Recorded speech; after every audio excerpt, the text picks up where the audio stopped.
On this episode, we welcome back our friend, brewer, and politician, Taopiphop Limjittrakorn. So if you want some inside views of Thai politics and the shifting sands around alcohol laws in Thailand, you'll dig this episode of the Bangkok Podcast.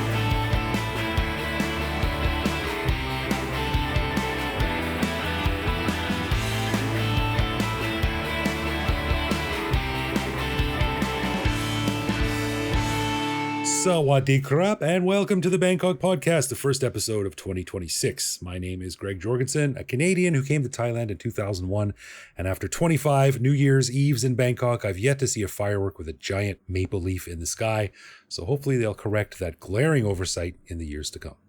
Maybe next year.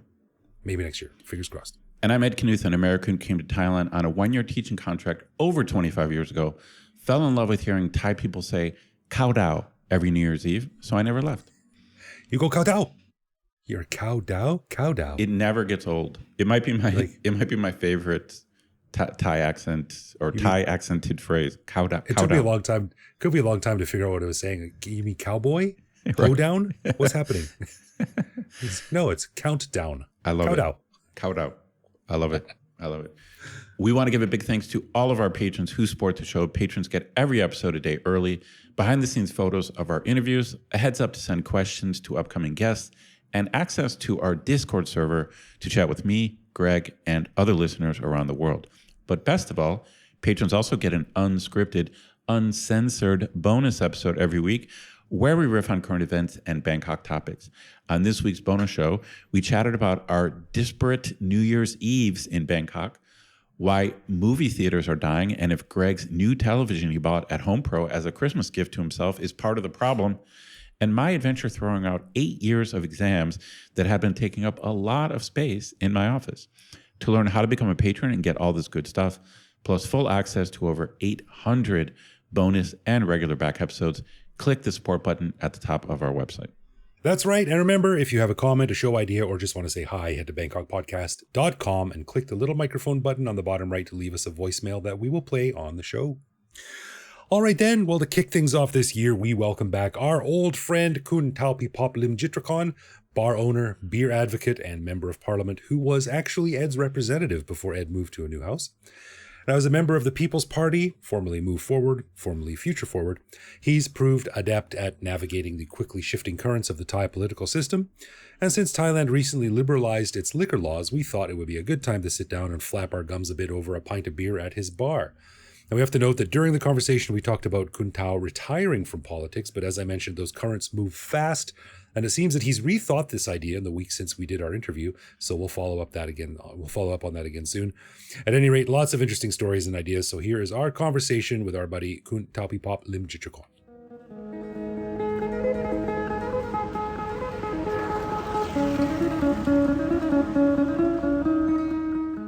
All right, well, I'm going to start the introduction to our guest this week in a very roundabout way, but follow me here. So this morning, Ed, you and I did the vertical marathon. Yes, we did. And the vertical marathon is when you climb 61 floors at the Banyan Tree Hotel. We were very, very tired and very, very thirsty.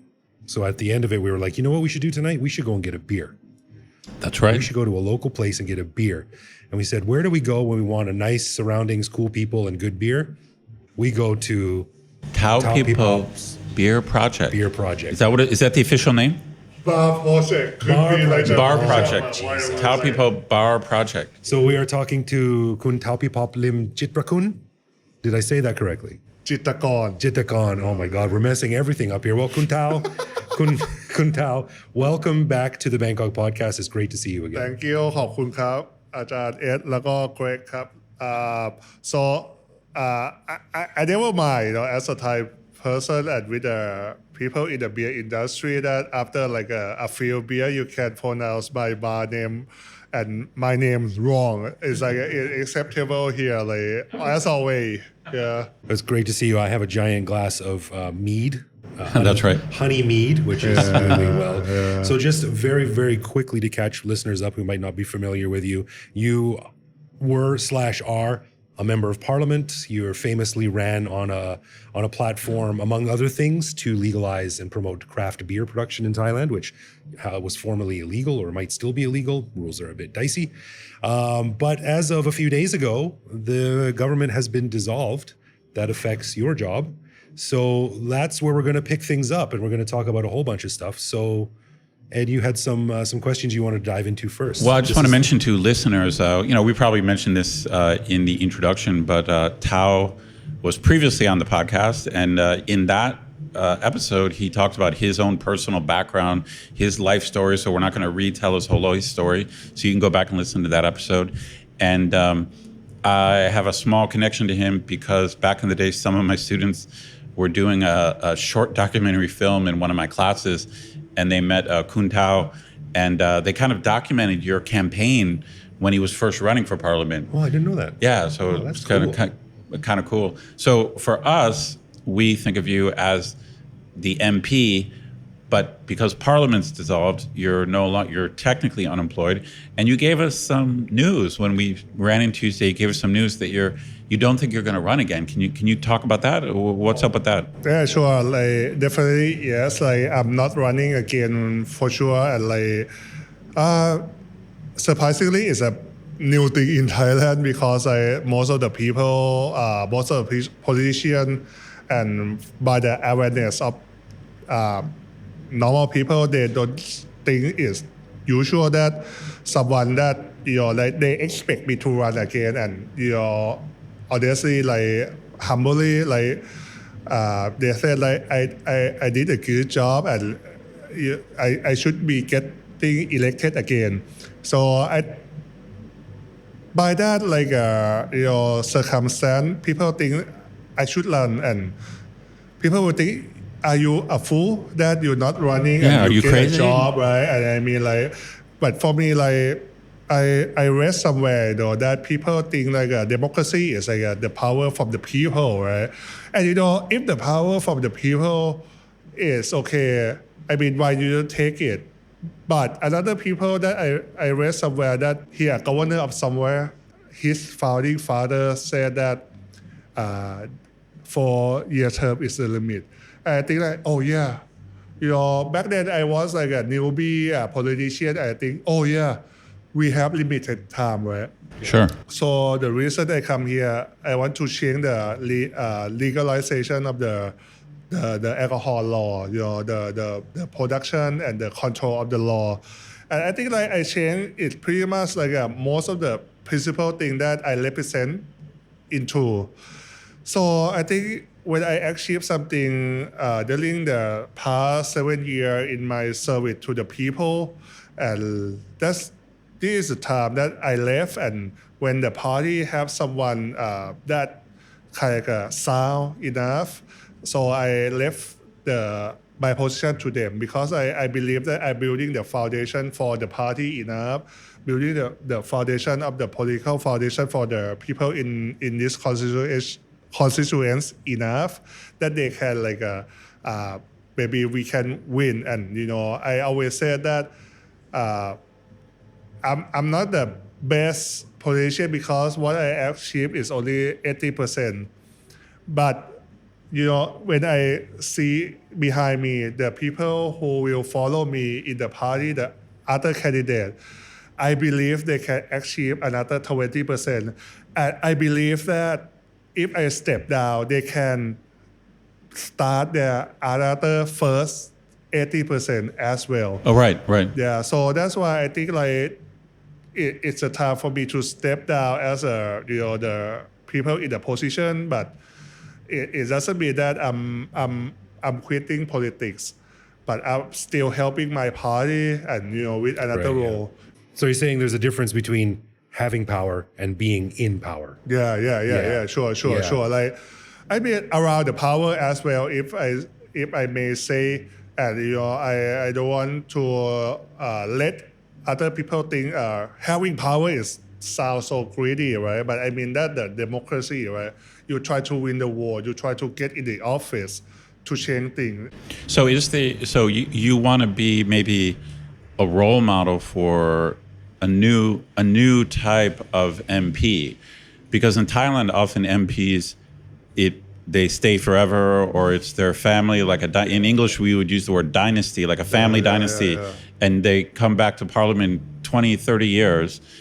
But you like the idea of like rotating and giving younger people a chance. Yeah. Because the one who running after me, I'm not losing any like how to say like in America primary vote or something. I just like I'm voluntary step down. So another guy is like he a writer. He want to do like something cultural, something like about like the right of the writer. Book writer in Thailand that earn Sophie or something like that. I mean, like, I did something about that too, but I mean, like, I think it's better for him to do it by himself because time is crucial as well. Nothing is easy in Thailand. It took like imagine it took like 7 years for us to drink in the afternoon. That's right. Just have a beer in the afternoon. I mean, we did talk about it on the show since 1972, right? That you couldn't drink in the afternoon. And then it just seemed to change overnight, right? Nothing is fluke or something, So like sometimes some issue is harder, some issue come by share is the dynamic, it's natural dynamic of Thai politics. So I think it depends. I'm not seeing myself as a sacrificer or a role model or anywhere, but I glad that everyone say like that. But like other people need some more time for their harder issue. It's a very unusual stance to take in politics, to do your best for a few years, solve the problems or most of the problems you wanted to solve, and then be like, okay, time for new people. You see it in other countries too, where the politicians are 90 years old and they've been there for 5 decades. Right. They're old and they're slow and they're out of touch and they're so, in English we say calcified, which means they can't change because they've been doing this for so long. So it's unusual, and I think I don't know if we're seeing a greater trend like this around the world, but you see in New York with Mamdani coming in and like these sort of radical new ideas and people who are like, oh, maybe I can do this. And they're just normal dudes. Right. And that coupled with, people who are 90 years old, who've been there forever, who just sort of, when they leave office, it's only because they've died. So it's a different take, Well, I totally understood Greg for this sentiment because the last day of when we heard the news of dissolving the parliament, I go and thanks everyone. I why everyone and I met like a legendary Mr. Chua Pai. Oh sure. Used to be like a 2-term like prime minister, 2-term like speaker of the house. Nobody can achieve this much of the achievement political wise. I speak to him and he asked me, why you not running? I mean, I said like I had enough. I said, why? I'm still running again. For his opinion is like it's a good wish. That wish I'm running again, and he said like, you are good. Why you not running again? I hopefully if you say anyone say I'm setting the standard, I really wait to see that someone will do my standard as well, and I be like. They not hesitate to do anything that they want to do. They got to go for it. One or two terms and go for it. Sure. Yeah, I always say, but you never know when your time comes, so you need to work so hard and like achieve and what you promise people and what you wish that you become MP or politician. Because if you apply for a job, if you get a job, you have one boss, right? Or 2 or 3 or whatever, depending on company. But if you are a politician, if you think like election is applying for a job, when after election you got elected, everyone you walk outside my bar. 1,000 bosses. It's my boss. They are my boss. The fruit vendor across the street. That's right. So it's like I think it's not a job, it's like the literally serving people because I wanted to talk about your party because, I mean, so we can't go through it now, but the last 10 years of Move Forward, Future Forward, People's Party, so much drama with your party. And I'm curious, you mentioned before we started recording that one of the reasons you're stepping down is you feel good about your party. So you think your party is strong. And what is your prediction for the election? Do you think you will win? 320 seats. 320. Oh, 500. You think that's your prediction, 320?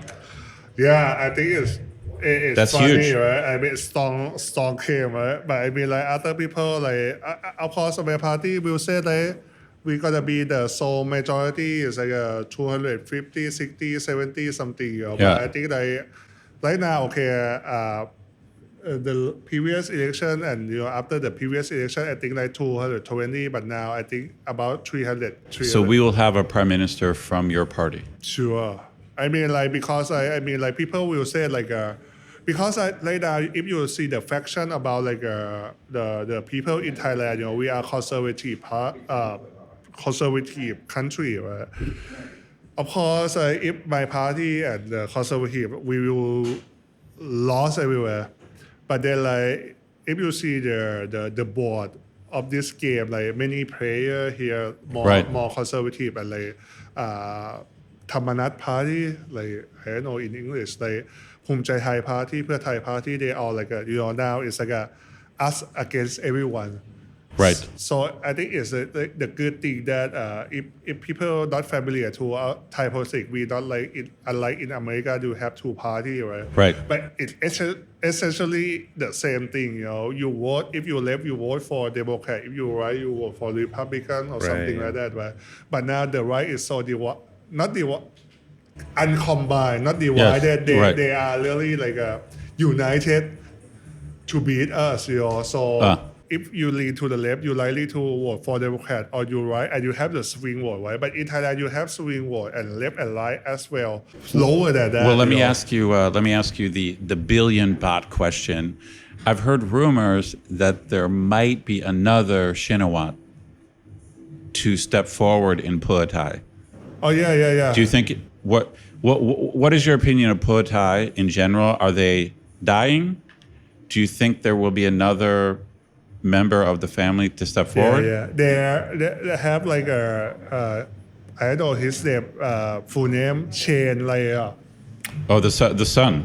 In-law, like in-law, like. I see. Okay, like a son-in-law. Family, but not Shinawat. Now, do you? So it sounds like you're so optimistic about your party. Yeah. That you think Pheu Thai is declining. But then right now, Pheu Thai declining because always the governing party will mess up something, right? And it's always a truth of politics. So some of them will turn and swing to us, and most of them will swing to us because the sentiment back then used to be like even I vote for Pheu Thai and vote for us is the same. We will combine. Right. Then we get like I wouldn't say betray, but I said it, right? But yeah, you're talking about the alliance between the conservatives and the alliance between Pheu Thai and the military. The MOU things, like we always been full. We try to be transparent, Yeah. Who do you think the next prime minister will be? Yeah, of course, like depend on when. Let's say if we have elections in February or March. Yeah, I mean, like of course, our first candidate is like my friend and my brother, my fellow, like Nattapong Theng Leungpanyavuth. Khun Nattapong, you think he will be the next prime minister? He would be a great prime minister in this term of turmoil. Yeah. Now, is there? Okay, sorry, Greg. This is my world. Do you guys? We know what's happened in the past with your party. Do you think that he is protected from the court? It seems like the court always steps in and That's why. You said maybe. That's why when. That's why I said when. Because first he would be, and then and another guy will come from my party as well. Oh, so you have some backups. You guys have learned. no, You have learned your lesson. We will prepare. We will prepare. We were 3-4 people deep. Yeah, right? yeah. Anything could happen in Thai politics, so we could be well prepared. Yeah. So in politics, and a lot of things actually, but especially in politics, you see a lot of times you see new parties, new ideas, young people, and they're excited and they're motivated and they're like, let's change everything. And then the traditional power structures just sort of keep control over everything. And then eventually the new ideas kind of go away. People lose interest. People get bored. Yeah. But I don't know if that's the case with Thailand, because you saw over the past 10 years or so, there's been a real change from young people and how they think about traditional power. And it doesn't seem to be going away. It's not like people are on the streets protesting or anything, but the ideas are still very I do think young people are strong. very different. Yeah. Greg and I have talked about it. We can't go into detail, but there's certain things that have changed in Thailand about Thai people's behavior that totally didn't exist back. About politics and other things. Politics, yeah. And I it's think just- maybe politics, two different things as well. I think now people would be more mindful to about LGBT, about the look of the people or something like that, right? I mean, I think that essentially it's a good thing that happening that it's not directly related to politics, but I think we learn how democracy and how the globalization really work, internationalization and how the world thinks. So Thailand, for especially you work with a lot of young people, so I think they change a lot. I mean, now even myself, I complain, what they are so Gen Z, Gen Z, you're right. I mean, it's so hard to work with. You're probably younger than we are, but even people younger than you, what are you seeing in how young Thai people are viewing politics and tradition and things like that? I think all the conversation is end up pretty quick. I mean, good or bad, I'm not sure, because I think they understand. Yeah. So I don't need to, because I'm politician, I need to convert people to believe like me. Right? Talk, okay. Oh, maybe that's it, because they understand. I mean, they kind of become the fruit of the past movement, the major movement, in the 62, 5 years ago, when we have the big protest or something. I think they are the people who got that kind of sentiment, and now they're more digital native. They know how the world works. But I'm not sure how the world works as well, Right. But surprisingly, people think our party, the faction of the voter who vote for us more are young people. But by my experience, it's not really young people. Really? Not all young people, for sure. Yeah. Old people. Yeah. Interesting. A lot of old people. That's great. Especially when I was in Bangkok, old people, because one word that they speak the same. You know what they say? They say that, yeah, I'm 70 years old now. I want to see Thailand they want to see something happen. All this, because they seen everything the same. So many cycles over and over again, repeating. Yeah. It's the first time that they see our party that they actually will make change. They're different. Yeah. Yeah, we are different. Interesting. Yeah. So by rocking the boat so thoroughly, that showed people wow, these guys really do mean what they say. It's not just the same bullshit over and over and over. Yeah. I have a question. In the U.S., one of the reasons, it's many reasons, but one of the reasons Trump got reelected is he got more support from young people than expected. So, in general, young people still lean left.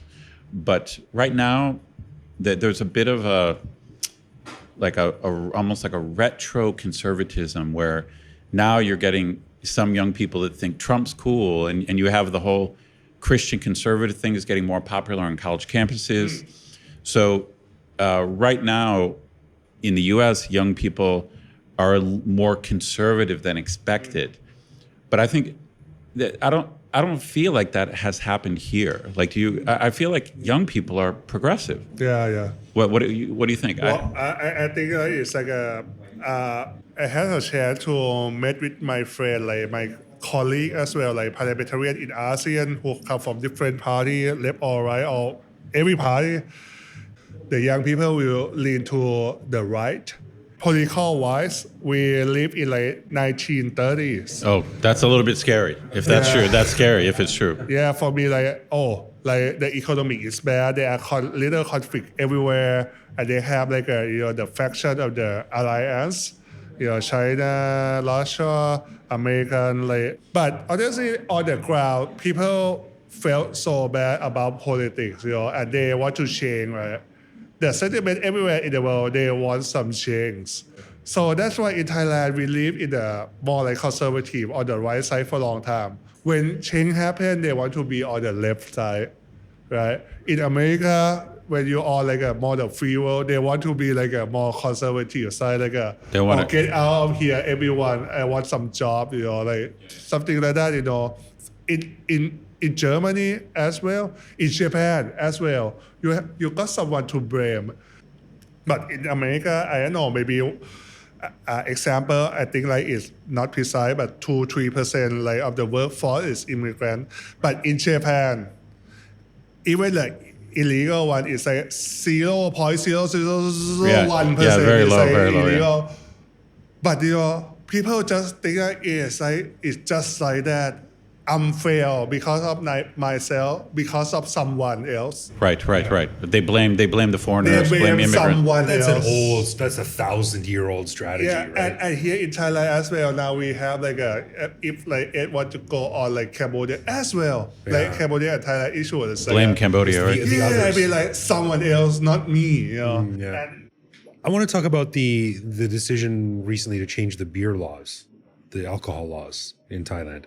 And we were talking about it this morning actually, and I said it was such a unique thing about Thailand in that every time a major decision is made, it seems like they mess it up so badly and it looks so silly. So first of all, they said, okay, now the fines are going to be for the people. If you're a tourist, Yeah, the customer can be penalized for Right. drinking, right? That and was then the like 24 hours of people going, what? That's stupid. That makes no sense. And then the next day they're like, oh, actually, we're going to go the complete opposite direction. And now we're going to get rid of the law altogether. Yeah, wait. Yeah, let me ask. So, Tao, I have a question for you.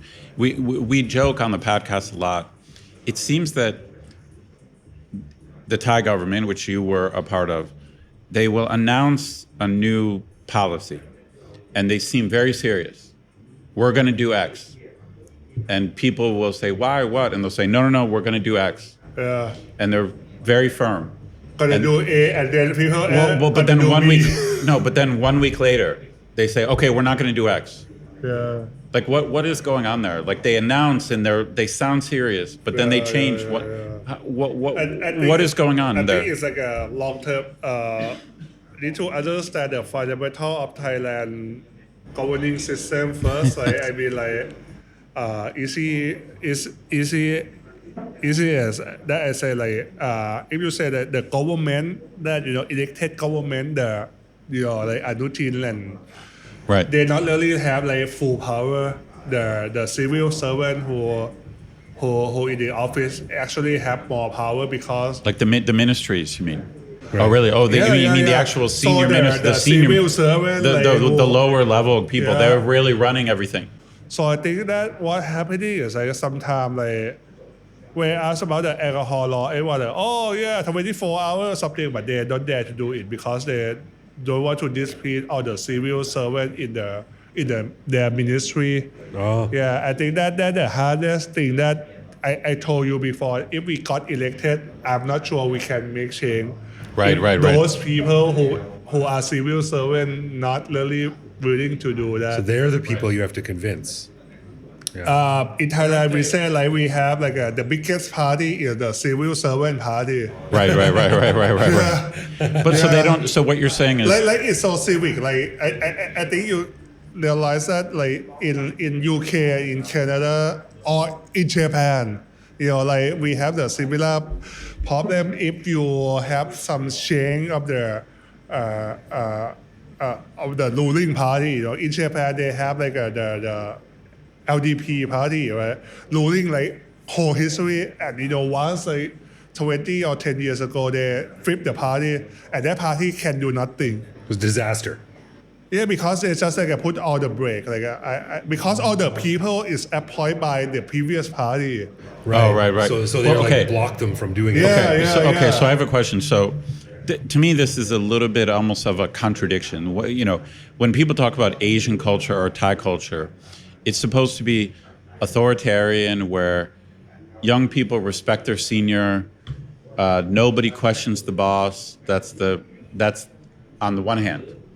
But on the other hand, you're saying the bureaucracy, the civil service or the civil servants, a new minister comes in and they won't listen to him, or like he wants to do this, but they say he's no. not the most senior, right? The most senior is a civil servant guy who served for a long time and become the head of some department. Oh wow! Right? So the minister, He's the most senior. There are some minister. He's a right? temp. The minister's senior in terms of age, not competency. That's interesting. But the minister, but isn't the minister the boss? Like, aren't they like legally the boss? Quote unquote. Though. Yeah, boss. But I mean, like. But you're saying in the bureaucracy, there's someone else who people respect more or have more seniority, so they listen to that guy, the civil servant, senior civil servant. It's not like anyone respecting someone, but I think like that guy who from the previous government won't do it because the new government not their friend. So they might say like, you're the boss, but I'm in charge. Yeah, right. Yeah. Maybe the previous government is their boss because he appoint him. So there's a feeling of like I owe my loyalty to that guy. Yeah, loyalty based system. I mean, honestly, like I'm sorry, civil servant who listening, like I mean, like I don't know if we have many. I think like they will know it's true.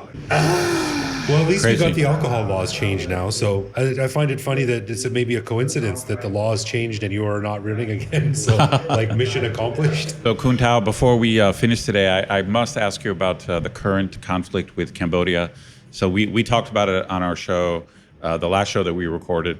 And obviously the whole thing is a tragedy. The fact that people on either side are being injured or killed over these issues. I'm fascinated by the question of what motivated Hun Sen to release that telephone call, which caused this kind of betrayal between, Pheu Thai or Thaksin, because they're old family friends. Hun Sen said there's going to be a new Thai prime minister. He said he's going to bring down the Patongton government, which he did. But there's a question in the political analyst field of why he did that.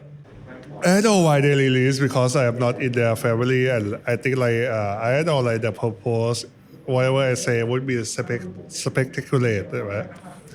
Speculation. So I think like all the thing that happening, like they have some theory about like the how to say.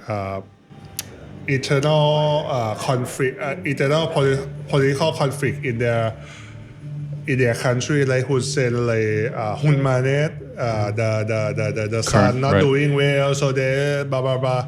That they need to raise like a nationalism to uphill how to say like increase popularity. His son, I don't think that. Like by myself, I see a lot of people. I go to the market restaurant and ask people, like they don't think it's not that bad. What do you think about? So one theory we mentioned before, so Pheu Thai was pushing casino in Thailand. Yeah. So that's not good that's not good for Cambodia. That's what I gotta say. Like the casino thing and the whatever. Like, so I think who said like.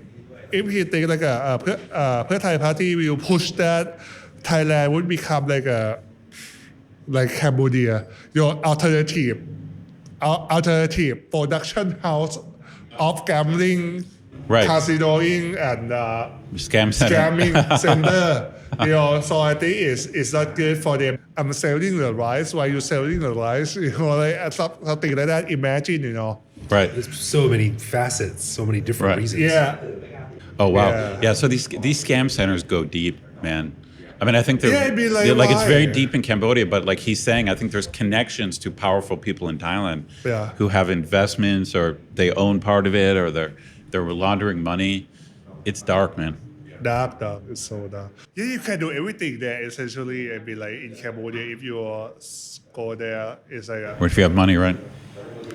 Well, I mean, I guess we are wrapping up. So basically what you're saying is your party would continue to battle the scam centers, but not by bombing.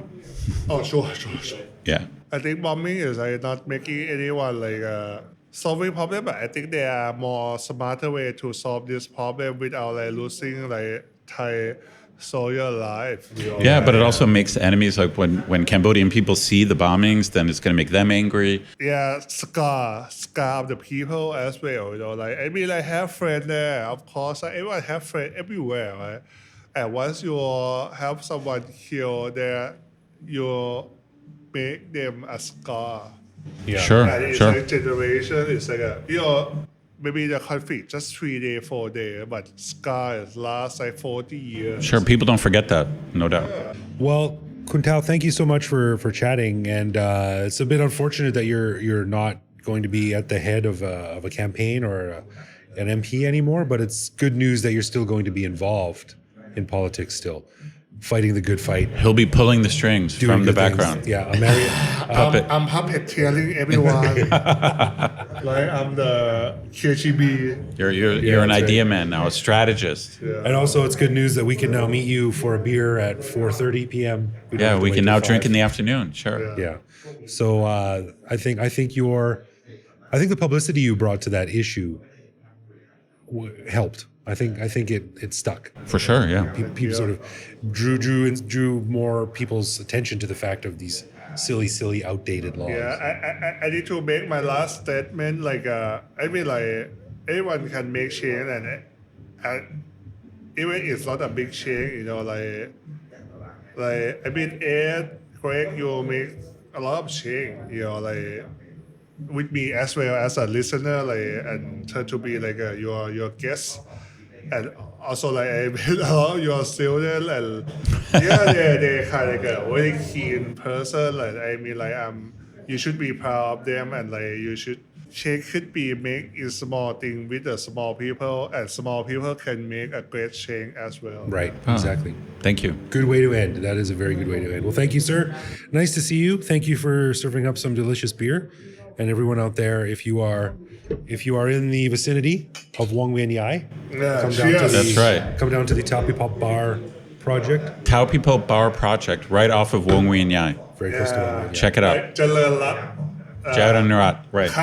Come here while it's last. Well, that's right. We don't know the future. We don't know the future. Thank you so much. Good to see you again. Thanks, Tao. See you. Bye bye, listener.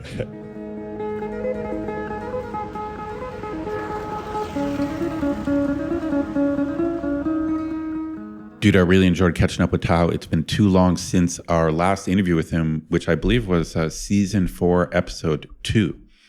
Yeah, 4 seasons ago. Jesus, it's a long time ago. Yeah, it's always good to sit down with him. He's a really interesting guy, very very down to earth and very normal, very cool, and even more so in his own little bar, the Taopiphop Bar Project. Did I get that right? I said it wrong in the interview. I can't. No, that is correct. Taopiphop So Bar Project. I was confused between beer and bar, but anyway, Right. it's a nice little spot with some good stuff on tap. For sure. And a really nice guy to talk to. I always enjoy sitting down. I got to say this. He strikes me as the perfect kind of person to be a politician because he just seems genuinely warm and friendly, but he is that way all the time. And then when you talk to him about politics, he sounds principled. He sounds like a deep thinker. You know what I'm saying? I mean, if he's faking it, he's the best at faking. He should be an actor if he's doing that. He should get For out of real. Politics. He just is a friendly, outgoing guy, but also thoughtful. So he's not just a glad hander, that type of guy. Yeah, and I think with politicians, especially with politics, especially over the last 10 years, it's gotten to the point where I think, like I've said before, and it's one of my favorite sayings, a lot of people say, don't tell my mom I'm in politics. She thinks I play piano in a whorehouse. Like politicians have gotten a really bad reputation over the last decade or so. No doubt about that. But, he, like you said, he's just a regular dude, and he really wants to help people. Yes. And it may seem a bit cheesy or naive to say that, but share a beer with a guy and you'll come away thinking the same thing. Well, as you pointed out in the intro, he posted some things in the last week indicating that it appears to me that he is actually going to run again. But listeners, we'll follow up with you about that because I think we mentioned in the interview, we actually were chatting with him before we started recording where I was telling him that I really wanted him to run again. The bottom line is it's kind of cool to feel like you know someone who's a member of parliament, but it makes him a really good resource. You know what I mean? Right. Yeah. Hopefully he did change his mind and he is going to run again. But we'll follow up with the listeners. But his bar is actually a cool little craft place, and that neighborhood is just on the edge of being really cool. I mean, I think it's at the right stage where if you go to that neighborhood now, it has the feeling of a really cool place that in 2 years it might be packed. Yeah, I agree 100%. And it's on Jaron Rat Road for anyone who very close to Wong Wien Yai. Yeah, close to Wong Wien Yai. Very close to Wong Wien Yai. Yeah, and Jaron Rat is a long road. It's like, you know what I'm going to do? I'm on Google Maps right now, and I'm going to measure the distance from Jaron Rat one end to the other end, which is at the Millennium Hilton. You're a maps expert. I'm a maps guru. It's 1.77 kilometers long, so it's not a short road, but it has a very cool like little community feel to it. Yeah, cool neighborhood. Yeah, and hopefully his bar will get a boost from the Purple Line, which is being built right underneath the road nearby, right underneath Wong Wien Yai. So there's a lot of construction down there right now, but when it opens, it'll probably be one of the up and coming places in Bangkok. Anyway, great location to explore. And if you're hot exploring the neighborhood, then stop by the Taopiphop Bar project for a cold brew. Right, and then later when it gets gentrified, you can say, hey, I was there when it was really cool. Before it was cool, I was here. That's right. Back when it was original cool. Yeah. That's right. So thank you, Khun Tao. It was always nice to sit down and chat, and hopefully we can have you back on the show sometime in the near future. Yep. All right, let's do something we call Would You Rather, where one of us picks two contrasting situations tied to Thailand to debate and choose which one we'd prefer. And this week, Ed, I'm going to do this one. And it's funny because for our bonus show, we have a segment called Trivial Thai, and you did one about fireworks. I did. And I'm also going to do one about fireworks Okay. tonight. Topical. So would you rather? Now, last night, we talked about this on the bonus show too, for New Year's Eve. I went down to the rooftop of River City down on the river and saw the fireworks, which was great because they were right above us, right in front of us and right above us.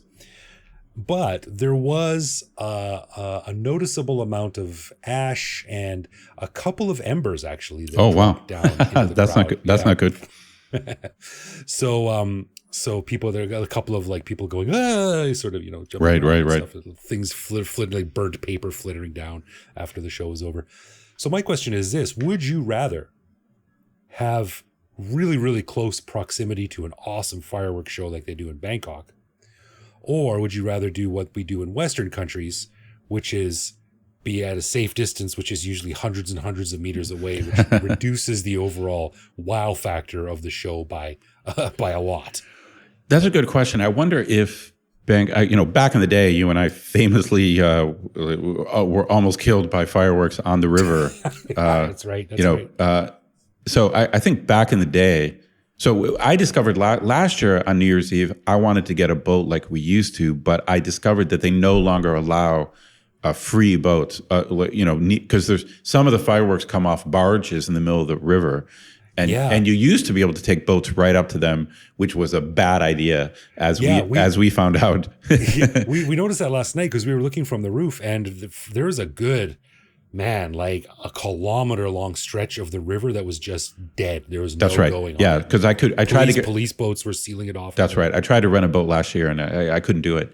So I'm wondering if Bangkok has come up to standard. I mean, it sounds like you guys were right under it, But I wonder in the U.S., maybe in the U.S., if you're right under it, the same thing's going to happen. I'm not sure. To be honest, I think I would prefer the proximity. The proximity is so cool. Yeah. But you're right. You're definitely taking a risk. So I wouldn't want to. I definitely wouldn't want to go to some super janky fireworks where I don't know where that would be. But just so I don't want to go to some unprofessional, super janky thing. But I think I would. I like the proximity. I just think it's so cool. So I'll go Bangkok on this one.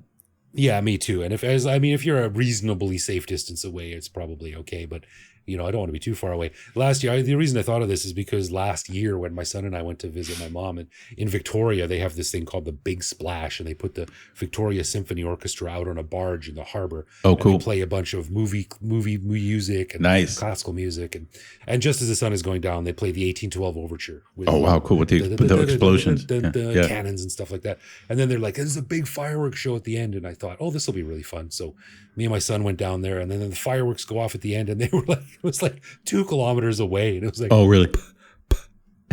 It's way far away. I'm like, this is lame. I want to go back to Bangkok where it's exploding right above me. Where it's unsafely exploding above me. Yeah, I want some spectacle, man. I'm with you. Yeah, me too. Alrighty, a final thanks to all of our patrons who support the show. Patrons get a ton of cool perks and the warm, fuzzy feeling knowing that they're helping in our never-ending quest for cool content. Find out more by clicking support on our website.